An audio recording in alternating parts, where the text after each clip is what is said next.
ଯେତେବେଳେ ଚାହିଁବେ ସେ ନାରୀ ତୁମକୁ ଦବ। ମିଳନ ପାଇଁ ରାତିଦିନ ଘରକୁ ଡାକିବ।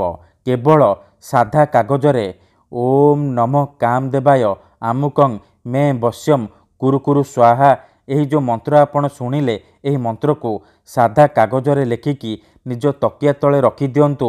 ଗ୍ୟାରେଣ୍ଟି ଦେଉଛି ସୁନ୍ଦରୀରୁ ସୁନ୍ଦରୀ ଝିଅ 5 ମିନିଟ୍ରେ ତୁମ ପାଖକୁ ଆସିବ। ଯାହା ଚାହିଁବେ ତାହା କରିବ। ପଡ଼ିଶା ଘର ଭାଉଜ ହାତ ଧରି ଘରକୁ ଡାକିବ। ଯାହା ଚାହିଁବେ ତାହା କରିବ। ହଁ ଫ୍ରେଣ୍ଡସ୍, ଆଜିର ଏହି ଭିଡ଼ିଓଟିରେ ମୁଁ ଆପଣଙ୍କ ପାଇଁ ଆମର ତନ୍ତ୍ରଶାସ୍ତ୍ରରୁ ପ୍ରଚଣ୍ଡ ମହାଶକ୍ତିଶାଳୀ ବଶୀକରଣ ନେଇ ଆସିଛି। ଯଦି ଆପଣ ଏହି ବଶୀକରଣ ଠିକ୍ ଭାବରେ କରିଦେଲେ, ମୁଁ ଆପଣଙ୍କୁ ଯେମିତି ଶିଖେଇବି ଆପଣ ଠିକ୍ ସେହିପରି କରିଦେଲେ ଗ୍ୟାରେଣ୍ଟି ଦେଉଛି ସେ ଝିଅ ହେଉ ବା ବିବାହିତା ନାରୀ ଆପଣଙ୍କ ବଶରେ ହେଇଯିବ। ଯାହା ଚାହିଁବେ ତାହା କରିବ। ପଡ଼ିଶା ଘର ଭାଉଜ ହାତ ଧରିକି ଘରକୁ ଡାକିବ। ଯାହା ଚାହିଁବେ ତାହା କରିବ। କେବଳ ଆପଣଙ୍କୁ ଓମ୍ ନମଃ କାମଦେବାୟ ଆମୁକଂ ମେ ବଶ୍ୟମ୍ କୁରୁକୁରୁ ସ୍ୱାହା ଏହି ମନ୍ତ୍ରକୁ ସାଧା କାଗଜରେ ଲେଖିକି ନିଜ ତକିଆ ତଳେ ରଖିବାର ଅଛି। ତାପରେ ଦେଖିବେ ଚମତ୍କାର। ହଁ ଫ୍ରେଣ୍ଡସ୍, ଆପଣ ସମସ୍ତଙ୍କର ଇଚ୍ଛା ଥିବ ନିଜ ପସନ୍ଦର ସୁନ୍ଦରୀ ଝିଅ ବା ବିବାହିତା ନାରୀକୁ ପଟେଇବା ପାଇଁ, ତାକୁ ନିଜ ପ୍ରେମରେ ଦିବାନୀ କରି ତାଠାରୁ ନିଜର ମନ ଚାହୁଁଥିବା କାମ ହାସଲ କରିବା ପାଇଁ। କିନ୍ତୁ ଇଏ ଏତେ ସହଜ ନୁହେଁ। ଏଥିପାଇଁ ଆଜିର ଏହି ଭିଡ଼ିଓଟିକୁ ପୁରା ଧ୍ୟାନ ସହିତ ଦେଖନ୍ତୁ। କାରଣ ଆଜିର ଏହି ଭିଡ଼ିଓଟିରେ ମୁଁ ଆପଣଙ୍କୁ ଶିଖେଇବି ନାରୀ ମୋହିନୀ ବଶୀକରଣ ବିଦ୍ୟା। ଏହି ବଶୀକରଣ ଯିଏ ବି କରିଛି 100ରୁ 100% ସଫଳ ହେଇଛି। ବର୍ଷ ବର୍ଷ ଧରି ଭାଙ୍ଗି ଯାଇଥିବା ପୁରୁଣା ପ୍ରେମକୁ ଫେରାଇ ଆଣିପାରିଛି। କେଉଁ ବି କୁଆଁରୀ ଝିଅ ବା ପଡ଼ିଶା ଘର ଭାଉଜଠାରୁ ମନ ମୁତାବକ କାମ ହାସଲ କରିପାରିଛି। ତେଣୁ ଯଦି ଆପଣ ନିଜ ପସନ୍ଦର ସେ ଝିଅକୁ ପଟେଇବାକୁ ଚାହୁଁଛନ୍ତି, ଭାଉଜଠାରୁ ନିଜର ମନ ମୁତାବକ କାମ ହାସଲ କରିବାକୁ ଚାହୁଁଛନ୍ତି, ତେବେ ଆଜିର ଏହି ଭିଡ଼ିଓଟିକୁ ମୂଳରୁ ଶେଷ ପର୍ଯ୍ୟନ୍ତ ପୁରା ଧ୍ୟାନ ସହିତ ଦେଖିବେ।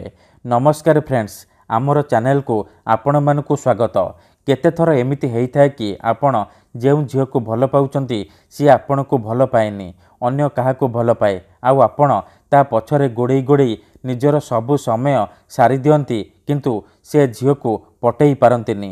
ଯଦି ଆପଣ ବି ଏହିପରି ପରିସ୍ଥିତିରେ ପଡ଼ିଛନ୍ତି, ନିଜ ପସନ୍ଦର ସେ ଝିଅକୁ ପଟେଇ ପାରୁନାହାନ୍ତି, ତେବେ ମୋ କଥା ମାନି ଆଜି ରାତିରେ ସାଧା କାଗଜରେ ଓମ୍ ନମଃ କାମଦେବାୟ ଆମୁକଂ ମେ ବଶ୍ୟମ୍ କୁରୁକୁରୁ ସ୍ୱାହା ଏହି ମନ୍ତ୍ରକୁ ଲେଖିକି ତକିଆ ତଳେ ରଖିଦିଅନ୍ତୁ।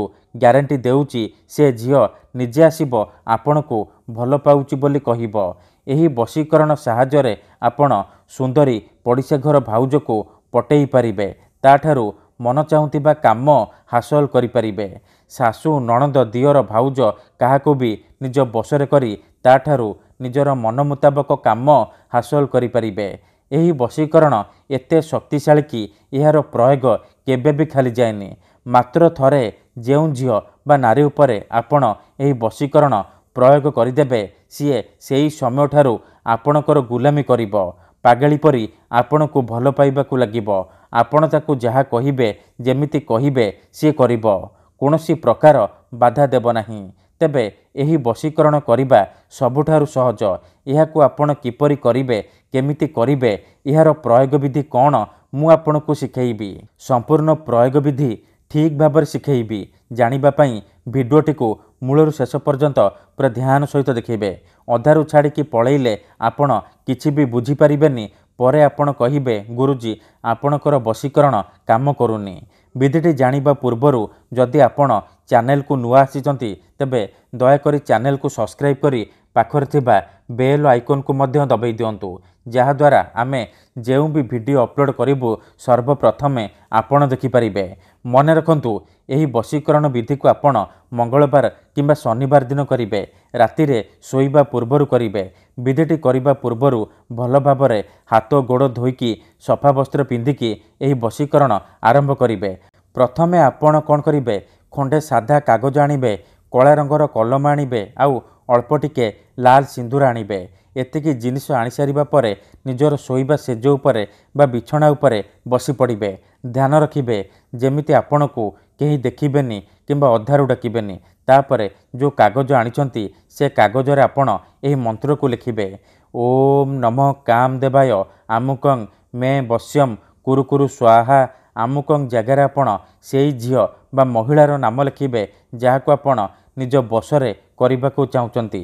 କାଗଜରେ ମନ୍ତ୍ର ଲେଖି ସାରିବା ପରେ ଆପଣ କ'ଣ କରିବେ, ସେ ମନ୍ତ୍ର ଉପରେ ଅଳ୍ପ ଟିକେ ଲାଲ ସିନ୍ଦୁର ପକାଇଦେବେ। ଏତିକି କରିସାରିବା ପରେ ଆପଣ କ'ଣ କରିବେ, ସେଇ ଝିଅ ବା ନାରୀକୁ ମନେ ମନେ ଭାବିବେ, ତାର ମୁହଁକୁ ନିଜ ମନରେ ଭାବିବେ। ତାପରେ କ'ଣ କରିବେ, ଏହି ମନ୍ତ୍ରକୁ 51 ଥର ପଢ଼ିବେ। ଓମ୍ ନମଃ କାମଦେବାୟ ଆମୁକଂ ମେ ବଶ୍ୟಂ କୁରୁ କୁରୁ ସ୍ୱାହା। ଆମୁକଂ ଜାଗାରେ ଆପଣ ସେଇ ଝିଅ ବା ମହିଳାର ନାମ କହିବେ ଯାହାକୁ ଆପଣ ନିଜ ବଶରେ କରିବାକୁ ଚାହୁଁଛନ୍ତି। ମନ୍ତ୍ରକୁ ଆପଣ 51 ଥର ପଢ଼ିବେ। 51 ଥର ମନ୍ତ୍ର ପଢ଼ି ସାରିବା ପରେ ପବନରେ 3 ଥର ଫୁଙ୍କିଦେବେ। ଏତିକି କରିସାରିବା ପରେ ସେ କାଗଜକୁ ଭଲ ଭାବରେ ମୋଡ଼ିକି ନିଜର ତକିଆ ତଳେ ରଖିଦେବେ। ତାପରେ ଶୋଇପଡ଼ିବେ। ଗ୍ୟାରେଣ୍ଟି ଦେଉଛି ଏହି ବିଧିକୁ ଏପଟେ କରିବା ମାତ୍ରେ ସେ ଝିଅ ହେଉ ବା ବିବାହିତା ନାରୀ ବିଚଳିତ ହୋଇ ଉଠିବ, ଆପଣଙ୍କ ଆଡ଼କୁ ଆକର୍ଷିତ ହେବାକୁ ଲାଗିବ। ଧନ୍ୟବାଦ।